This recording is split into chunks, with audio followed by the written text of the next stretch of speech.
Hello, everyone. Thank you for being here today.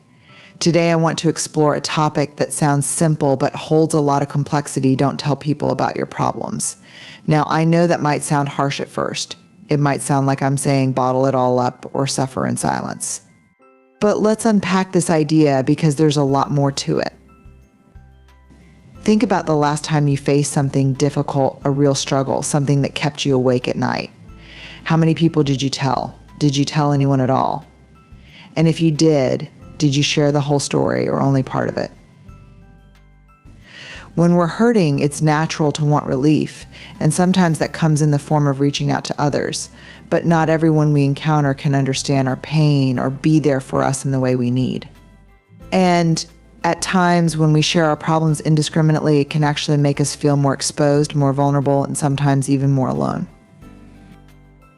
So maybe don't tell people about your problems really means be intentional about whom you share your heart with. It means understanding that there's a difference between the people who will hold space for you and those who might not understand the weight of what you're carrying. When we choose not to tell everyone about our struggles, it's not about hiding or pretending. It's about discernment. It's about knowing ourselves, finding resilience within, and learning who can truly hold space for us. Guarding your vulnerability means recognizing that sharing your innermost feelings and experiences requires a safe, supportive environment. When we open up, we offer a piece of ourselves that's sensitive, raw, and deeply personal. Not everyone we encounter is equipped to handle that level of intimacy or respond with compassion. Some may be indifferent, some may be dismissive, and unfortunately, some may even use our vulnerability against us. This approach requires discernment and a willingness to assess the people in our lives who genuinely respects our story and who might be quick to judge or misunderstand. It means understanding that not everyone deserves access to our innermost struggles or our hopes, even if they seem interested. We recognize that vulnerability can be empowering when shared with those who honor it, but sharing it indiscriminately can lead to hurt, confusion, or even betrayal. Guarding vulnerability is not about shutting ourselves off from the world. It's about preserving our emotional integrity and allowing ourselves the space to be genuine in relationships that are genuinely safe. Choosing your audience carefully means being intentional about who you allow to see your unfiltered self and share in your struggles. Not everyone is equipped to offer the empathy, support, or perspective that sensitive topics deserve. When we share our challenges, we expose a side of ourselves that's raw, complex, and sometimes unresolved. It's important to remember that different people respond to vulnerability in different ways. Some may listen deeply and offer compassion, while others may judge, minimize, or even exploit what we've shared. Being selective about our audience means understanding that trust is a valuable and delicate resource. The people we choose to confide in should be those who have proven their respect for our boundaries, shown consistency in their loyalty, and demonstrated a willingness to listen without judgment. Each person we encounter brings their own biases, experiences, and limitations. Some may project their own insecurities or opinions onto our situation, adding to our burden rather than alleviating it. By carefully choosing whom we open up to, we ensure that we're placing our trust in those who will treat our experiences with the respect and confidentiality they deserve. It's not about creating walls around ourselves, but about recognizing the importance of safe spaces, those moments, and relationships that allow us to be authentic without fear of misinterpretation or dismissal. Careful selection of our audience also means acknowledging that some relationships are better suited for everyday conversations, while others can hold the weight of our deeper, more vulnerable experiences. Respecting your healing process means honoring the unique journey of growth, recovery, and self-discovery that unfolds in your own time and way. Healing is not a one-size-fits-all experience, nor does it follow a predictable timeline. It's a deeply personal path, shaped by individual emotions, past experiences, and personal resilience. The pressure to move on or get over it quickly often comes from societal expectations or well-meaning people who might not fully grasp the depth of what you're going through. But true healing requires patience, allowing yourself to feel, process, and learn without rushing or minimizing your pain. When you respect your healing process, you give yourself permission to experience the full range of emotions involved in recovery, sadness, anger, confusion, hope without judgment. Healing might include taking time to be alone, seeking support, or exploring practices like meditation, journaling, or therapy. It means understanding that setbacks are part of growth and that moments of pain don't signify failure. Each step, whether forward or back, contributes to the wisdom and strength you're building along the way. Embracing your unique process allows you to listen to what your mind and body need at each stage, rather than adhering to external expectations or comparing your journey to others. This respect also involves accepting that healing isn't always linear. It can include times of intense emotion, reflection, and reevaluation. Some wounds may need revisiting over time, while others might heal in unexpected ways. Boundaries are a form of self-respect because they define what we will and will not accept in our interactions and relationships. Setting boundaries means recognizing our own needs, values, and limits and communicating them clearly to others. It's an act of honoring our emotional, physical, and mental well-being by creating guidelines that protect us from discomfort, disrespect, or harm. When we establish boundaries, we're essentially saying, I value myself enough to safeguard my peace, energy, and sense of self. Boundaries empower us to preserve our identity and prevent others from overstepping into areas that might compromise our comfort or security. They help us maintain a sense of autonomy, ensuring that we don't lose ourselves in other people's expectations, demands, or judgments. In relationships, healthy boundaries allow us to connect with others in ways that feel safe and mutually respectful without sacrificing parts of ourselves. They provide a structure that supports sustainable, fulfilling connections by setting clear expectations and reducing misunderstandings. Receive others' struggles, choices, and emotions. When you share something deeply personal, it's important to remember that because they don't have the insight or empathy to fully understand your situation. Others may not have the context or the emotional capacity to truly grasp what you're going through.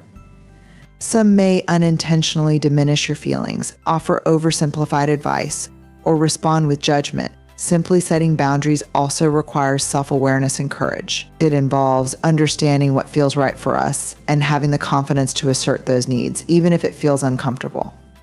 Boundaries aren't about pushing people away, they're about defining the terms for a healthy, balanced interaction.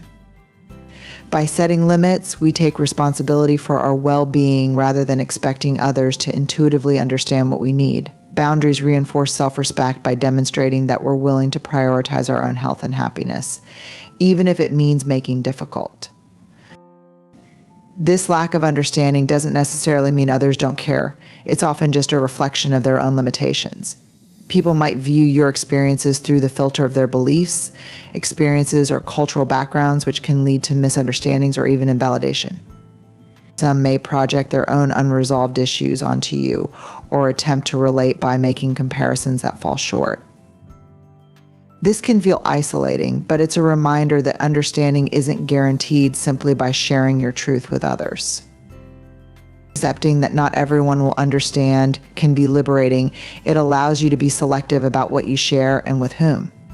You recognize that validation doesn't need to come from external sources, and that it's okay to keep certain aspects of your journey private or reserve them for those who can approach with genuine empathy and curiosity.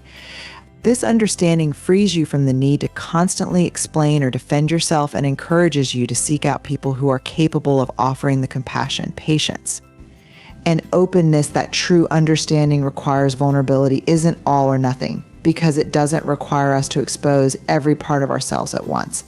Instead, it allows us to share selectively, thoughtfully, and with intention.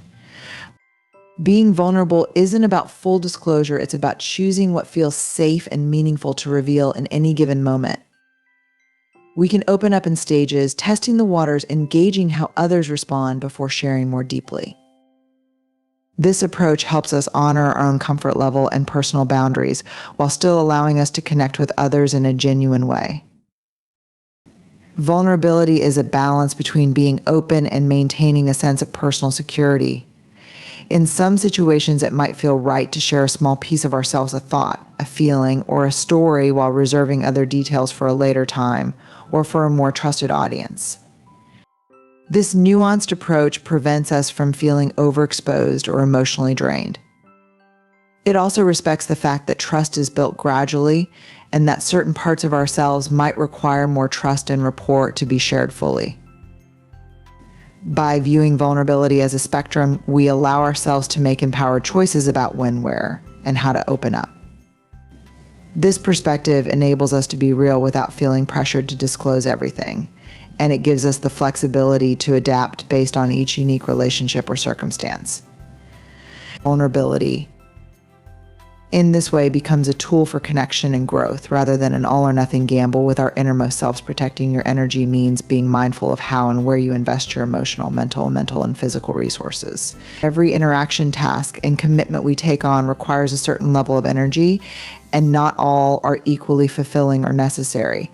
By actively choosing where to focus our time and attention, we safeguard ourselves from burnout, stress, and the fatigue that comes from overextending. This approach allows us to stay grounded and conserve our inner reserves for the people, goals, and experiences that truly matter. When we protect our energy, we become more intentional about the boundaries we set, especially in relationships that may be draining or one-sided. Some interactions or commitments may feel obligatory or routine, but end up consuming more energy than they give back, leaving us depleted. Recognizing these dynamics allows us to prioritize activities and relationships that replenish us, creating a balance that supports our well-being. Protecting energy also means giving ourselves permission to say no, without guilt, understanding that overcommitting can dilute the quality of our engagement and drain us emotionally. Being conscious of energy also involves tuning into our own needs and limits. It means understanding that self-care is not just about relaxation or rest, but about consistently aligning our actions with what nurtures our spirit. When we protect our energy, we cultivate a healthier relationship with ourselves, allowing us to approach our lives with more resilience, focus, and presence. Sometimes silence is empowering because it allows us to preserve our inner peace and process emotions on our own terms. Choosing silence in situations where we might feel pressured to respond, explain, or defend ourselves can be a powerful act of self-protection. It's a way to avoid engaging in unnecessary conflict or situations where words might only complicate matters or intensify emotions. By staying silent, we give ourselves the space to reflect, to decide how we truly feel, and to act from a place of calm rather than reacting impulsively. Silence also grants us control over our narrative, giving us the freedom to keep certain experiences, thoughts, or emotions private. Not every feeling needs to be voiced, and not every situation requires our input.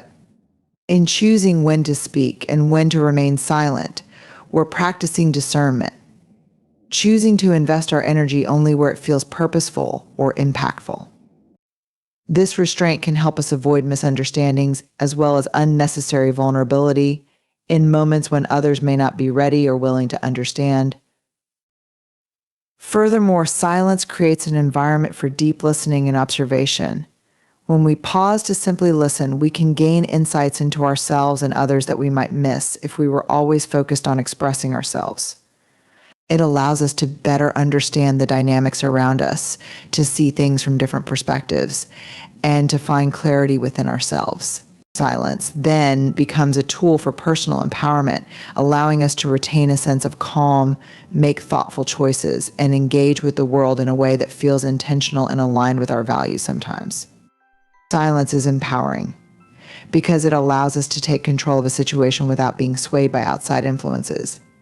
In moments of tension or conflict, resisting the urge to speak immediately can be a form of self-mastery. It gives us the time to pause, collect our thoughts, and decide whether responding is even necessary or if silence will speak louder than words. Instead of reacting in haste or saying something we might regret, silence offers a powerful space to assess the situation and regain composure, helping us avoid escalation. Moreover, silence can create a boundary in interactions, signaling that not every opinion or piece of information needs to be shared. It can protect us from overexposure or from feeling compelled to explain ourselves when we don't owe anyone an explanation. In the presence of silence, we can reclaim our autonomy, choosing not to disclose more than we are comfortable with or to engage in conversations that may not serve us. Silence also offers the opportunity for reflection and deep thought. In a world full of constant noise and distraction, taking moments of silence allows us to reconnect with our own inner voice, giving us clarity about our needs, values, and desires. It can serve as a space to process emotions, make sense of our experiences, and gain a deeper understanding of ourselves. In this way, silence becomes an act of empowerment that helps us stay grounded in our truth. Trust is earned, not given freely, because it's built over time through consistent actions, honesty, and reliability. Trust isn't something that can be granted automatically regardless of the connection or familiarity we have with someone. It's a process that requires proving that we can be counted on, that we are capable of keeping our word, and that we prioritize the well-being of others. The foundation of trust is laid by small, everyday choices that reflect integrity and respect. Trust is not a right, but a privilege, one that must be proven through actions rather than mere promises or intentions. We often give trust too easily, especially when we want to believe the best in others or when we are seeking connection. However, without the gradual accumulation of positive, trustworthy behaviors, trust can easily be broken.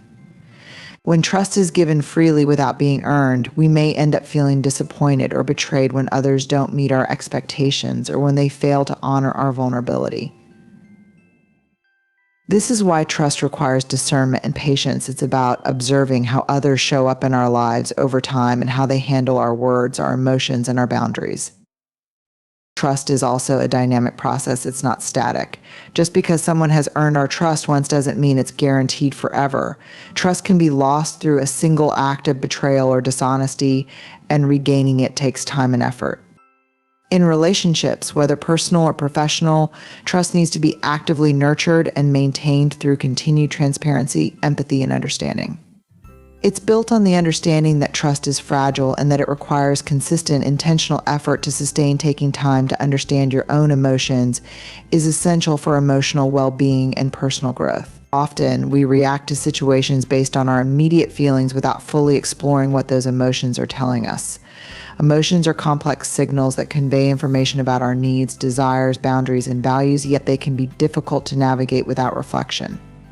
By giving ourselves the space to pause, breathe, and assess what we're truly feeling, we gain clarity about the underlying causes of our reactions, whether they're rooted in current circumstances, past experiences, or unmet needs. Understanding our emotions requires patience and self-compassion. It's easy to dismiss feelings like sadness, anger, or frustration, especially when they seem inconvenient or uncomfortable. But these emotions often hold important messages that, if ignored or suppressed, can lead to greater distress or misunderstanding. By acknowledging and sitting with these feelings, we allow ourselves to fully process them and gain a deeper insight into why we feel the way we do. This process of emotional self-awareness helps us avoid reacting impulsively, allowing us to make decisions that align with our authentic self.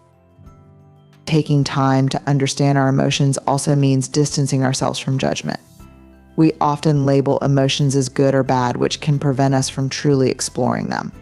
Emotions like fear, guilt, or jealousy can be seen as negative, but they often signal areas of growth or unmet needs that deserve attention. By embracing the full spectrum of our emotional experience, we create space for healing and self-discovery, learning how to respond to our emotions in ways that promote well-being rather than react out of habit, or defensiveness. This practice requires creating moments of stillness and introspection, whether through journaling, meditation, or simply allowing ourselves time to reflect. When we understand our emotions, we become more attuned to our inner world, which allows us to communicate more effectively with others and make choices that are aligned with our true feelings and values. Understanding our emotions isn't about controlling them, but rather about giving them the respect and attention they deserve so we can navigate life with greater self-awareness. And emotional intelligence. Strength doesn't mean going alone, because true strength lies in our ability to recognize when we need support and to reach out for it. There's a common misconception that being strong means facing challenges without help, doing everything by ourselves, or never showing vulnerability. However, strength is not about carrying burdens in isolation. It's about having the courage to ask for help when necessary and to allow others to support us during difficult times. It takes a certain kind of resilience to be able to lean on others, to acknowledge our limitations, and to trust that we don't have to navigate life's hardships in solitude. In fact, strength often grows through connection. Relationships, whether with family, friends, or colleagues, serve as sources of emotional, mental, and even physical support. The act of sharing our struggles with someone who listens, understands, and offers care is not a sign of weakness, but of emotional intelligence. It allows us to process our experiences more fully, find new perspectives, and gain the strength we need to keep moving forward. We are social beings, and part of being strong is recognizing that our experiences are enriched by the people who stand by us. Going alone also often means carrying unnecessary weight. By isolating ourselves, we risk becoming overwhelmed by the intensity of our emotions and the pressure of doing everything on our own. Accepting help doesn't mean we're incapable. It means we're wise enough to recognize that collaboration and shared experiences make us more resilient. Asking for help doesn't diminish our self-worth. It actually enhances it because it shows that we are capable of creating and nurturing meaningful connections, which are fundamental to enduring life's challenges. Strength also involves vulnerability, and allowing others to see our struggles and imperfections is a powerful form of courage.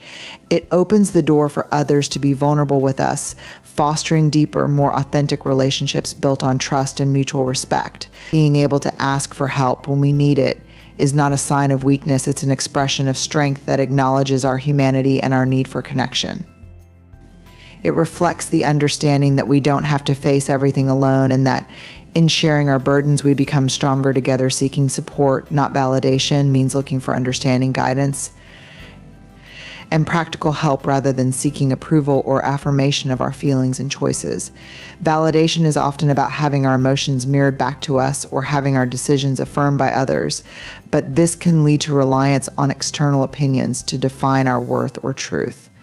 Support, on the other hand, is rooted in genuine care and a willingness to help us navigate challenges without necessarily reinforcing our beliefs or emotions.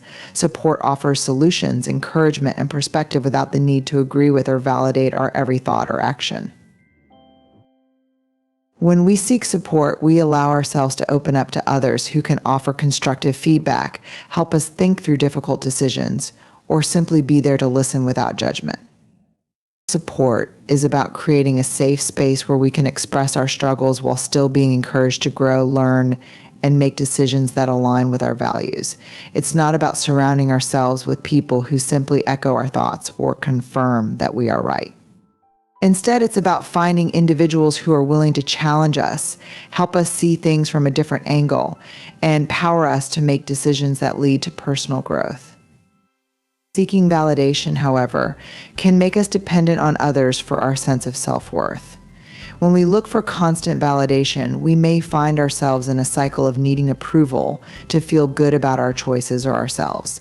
This creates a fragile foundation of self-esteem that can be easily shaken when others disagree or fail to provide the affirmations we expect.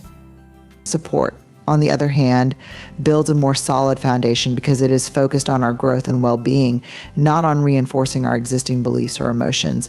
It nurtures our ability to stand strong in our own convictions, while also giving us the tools to evolve and adapt. Ultimately, seeking support encourages us to take responsibility for our own emotional health, while validation can inadvertently make us more vulnerable to others' judgments. Supportive relationships are rooted in respect, understanding, and a shared desire for personal progress, whereas validation often stems from a need for external reassurance. Seeking support, not validation, means looking for understanding, guidance, and practical help rather than seeking approval or affirmation of our feelings and choices. Validation is often about having our emotions mirrored back to us or having our decisions affirmed by others, but this can lead to reliance on external opinions to define our worth or truth. Support, on the other hand, is rooted in genuine care and a willingness to help us navigate challenges without necessarily reinforcing our beliefs or emotions. Support offers solutions, encouragement, and perspective without the need to agree with or validate our every thought or action.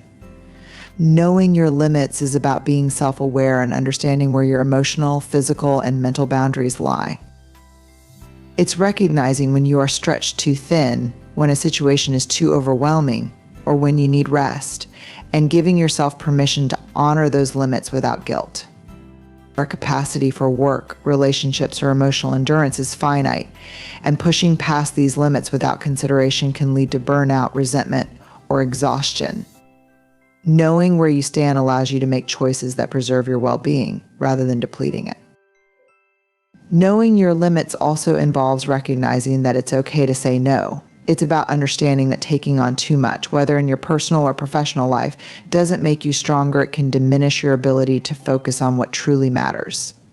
Setting boundaries around your time, energy, and emotional resources is crucial for maintaining balance and protecting your sense of self. This doesn't mean being rigid or inflexible, but it means acknowledging that there are times when you simply cannot give any more, and that's okay. Limits are also about understanding your emotional thresholds when certain situations or interactions begin to feel draining or damaging, and being able to remove yourself from them before they cause lasting harm. It's important to know when to walk away, step back, or ask for help, rather than pushing through because of a sense of obligation or fear of disappointing others. By respecting your own limits, you are demonstrating a sense of self-respect and emotional intelligence.